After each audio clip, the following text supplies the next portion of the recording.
In this session, we'll see about structures. So structure is a collection of elements of different type. Okay. So like arrays was a collection of elements of same type, but whereas structure is a collection of different type. So we use structure to create a user-defined data type. So here it is defined how we can create a structure. So the syntax is given: struct is a keyword followed by a space followed by a structure name.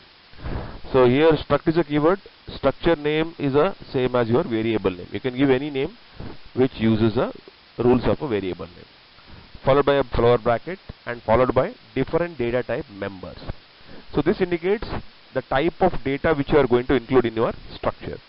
So it can be an integer, it can be a character, or it can be a float. So in this slide we'll see how we can declare a structure variable. So in the previous slide we have seen how we can define or how we can declare a structure.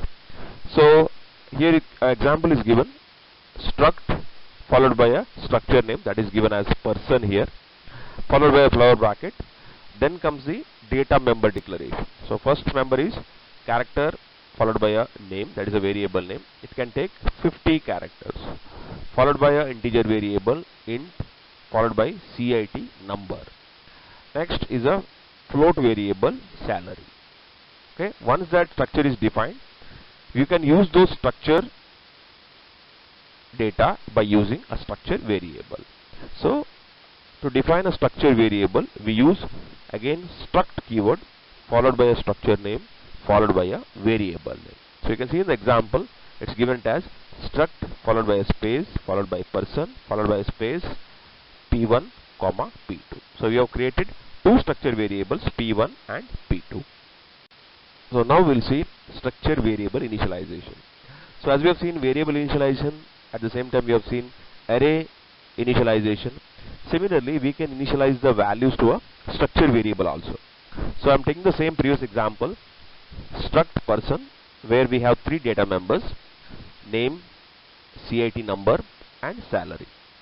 So when I'm creating a variable, so as I've created a variable for structure person, struct space person space p1. So p1 is a variable of type person. So I'm assigning the values in the same order the way I have given a structure. So the first I'm taking Ram as a name, CIT number I'm taken as 24, followed by the salary, that is 23,000. So which I've enclosed in a flower bracket, same like how I initialize the array. The same fashion I'm initializing the structure variable. Yes, in this slide we'll see how we can access the members of a structure.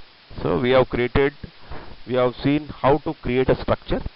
We have seen how we can create a structure variable. Then we saw in the next slide how we can initialize the structure variable. Now in this slide we are going to see how we can access the members of a structure. So as we have created, considering the previous example of person in the previous slide.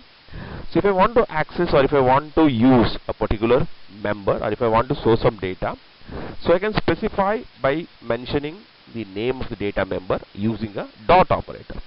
So you can see here the structure is given as here structure variable name dot member name. So for example, here we are printing a structure variable with a data member. So I have given printf %s p1 dot name. Similarly for person salary, we are printing printf %f p1 dot salary. So the same, if I want to read the data, or I can say if I want to read the members data, I can use the same fashion by using scanf %s p1 dot name, or if I'm going for some unformatted way, I can go for gets p1 dot name. A simple example which shows how to access and initialize the structure member. So both examples is given in one particular program. So we have created a structure point using struct point followed by two members x and y, both are integer, followed by a main. Once the main is started, we are going to initialize the values for both the points, that is x and y. But here we have created two structure variables, that is point p1 and p2. So struct point p1 comma p2 is equal to 5 comma 8. So here what I'm doing is I'm reading the first point P1 using scanf. The second point I am initializing, okay, that is using initializing concept. P2 is equal to 5, 8. Now I'm going for reading the first point using a scanf statement, %d, %d, followed by ampersand P1 dot x, ampersand P2 dot y. So first point I have read using scanf. Then what I'm going to do, I'm going to print both the points. First point as I'm reading through scanf, which I'm going to print. At the same time, the second point which I have initialized, that also I'm going to print. This slide we'll see about array of structures. So in the previous example we have seen where we want to store a record, we are using a single structure variable or multiple structure variable. So if you have a need where you want to store more than one structure variable, or the need is if you want to store n number of records, so you can go for array of structures.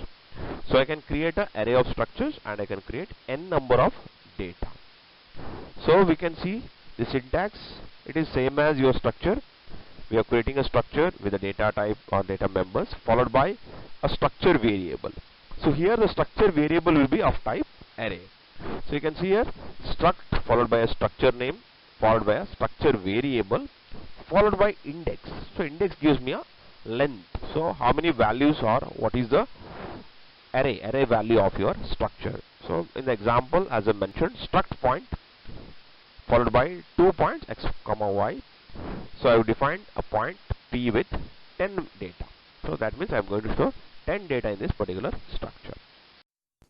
So now laboratory program 13. So implement structures to read, write, compute average marks and students scoring above and below average marks for a class of n students. Now we have already seen this program wherein we computed the average of each individual student, and then we ourselves decided that if it is less than 60 we will display it as below average, above 60 we will display it as above average. Now instead of that there is another way to do this program, that is we will have to compute the individual average scored by the student and then compute the total class average. Then while displaying the details of the student, if the average score of the student is less than the class average, then we will display it as below average, or else we will display it as above average. So now here two global variables I have declared. One is average total, that is to compute the average total of the average marks scored by all the students. Then I will compute the class average. So these two variables I have declared it as global variables. Then the structure we have declared over here. So struct is a keyword, then student is the name of the structure. Then the member functions over here, char name, store the name of the student, then int m1, m2, m3 and total, that is to store the three test marks, test 1, test 2 and test 3. Then find the total marks scored by the student. Then float average I have given to compute the individual average of the student, that is each student's average marks I will have to compute. So I used float average over here for that purpose. Next int main, then int I comma n. Now I am going to declare a structure array here, so that's why to access each individual student details I need an index. So for that purpose I am declared here I. Then n is to store the number of students. So struct student s. S is the struct student s. 100 I have given, there is a structure array I have declared over here.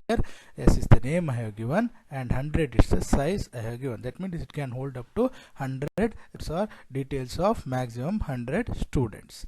Then enter the number of students. Then whatever the number of students the user enters will be stored in variable n. Next we are going to accept the details of the student and then compute the total score of the student and average score of the individual student. So I made use of the for loop over here. Now for example, if I take n as 2, that is 2 student details I am going to store, for example, then n will be 2. So I equal to 0, so 0 is less than 2, condition is true, so control will come inside the for loop. Now enter the details of student %d slash n comma I plus 1 I have given. So that cursor will move to the next line, %d, so I plus 1 means because I is 0, so I want to indicate to the user that enter the details of student 1, so I have made it as I plus 1. So now enter the details of student 1. Next, name of the student, so that whatever name is entered by the user will be stored in s of I dot name, that is s of 0 dot name. Next, marks scored in test 1, so marks I would define it as 50 out of 50. The user has to enter the marks, so that will be stored in s of I dot m1, that is s of 0 dot m1. Next, s of 0 dot m2. Similarly, s of 0 dot m3. Whatever marks entered will be stored. Next, I have to compute the total. That is s of I dot total equal to s of I dot m1 plus s of I dot m2 plus s of I dot m3. In this case, now s of 0 dot total equal to s of 0 dot m1 plus s of 0 dot m2 plus s of 0 dot m3. So first student's total I have computed. Now I have to compute the average marks scored by that particular student. So s of 0 dot average equal to s of 0 dot total divided by 3. Like this, for n number of students, the data will be entered, and I am going to compute the individual total marks as well as the average scored by the individual student.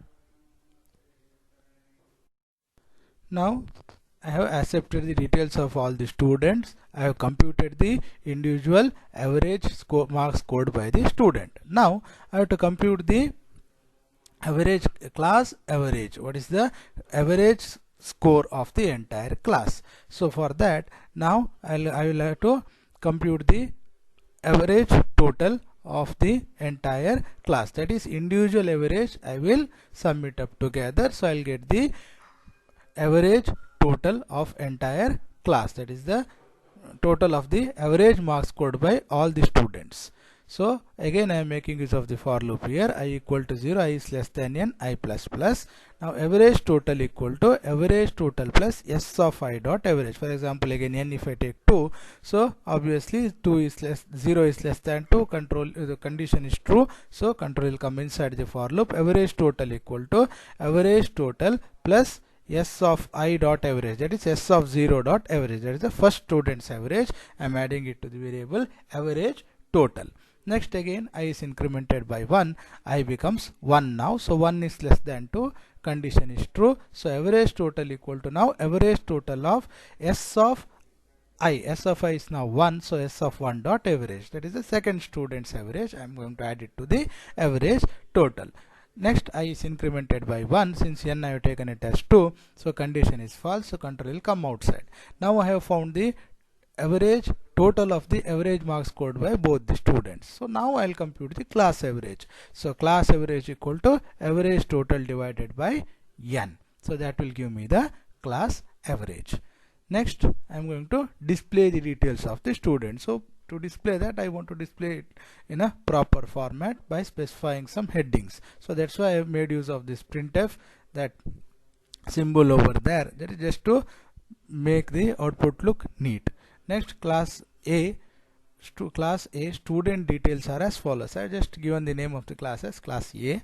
Okay, it can be class B also, you can give any other name there. Okay, class A student details are as follows. Next, another line just to make it look neat. Then printf name slash t I have given, because name character depends on what is the number of characters you are given for the name. That's why one slash t I have given, so that the output looks neat. Then first test, second test, third test. After that total, then average marks scored by that particular student, then remarks. In the remarks I will mention whether it is above average or below average, then slash n, then again one more line just to make it look neat. now I have displayed the heading. Next, below that heading, the details related to those headings should be displayed. So now I have to fetch the details of each individual student and then display it accordingly. So again I am making use of the for loop here. I equal to 0, I is less than n, I plus plus. Now if s of I dot average is less than class average, here all the details what I am displaying are same, but of the individual student, but the remark depends on the average marks scored by the student. If the average marks is less than the class average, then I will have to display that in the remark as below average. If it is not the case, if the average marks scored by the student is more than the class average, then I will display it as above average. That's why I have given here if s of I dot average is less than class average. So for example, now first student, that is 0 here, that is s of 0 dot average, that is first student's average marks. If it is less than class average, if it is true, then I will print all these details. That is first, now first is the name, that is again percentage yes, then M1, M2, M3, then the total marks scored by the student, then the average marks scored by that individual student. Then we will display below average. Else we will display all the details of the student. Along with that, we will just mention it as the remarks as above average. So that's why we have computed the class average. So now execute this program and check the output.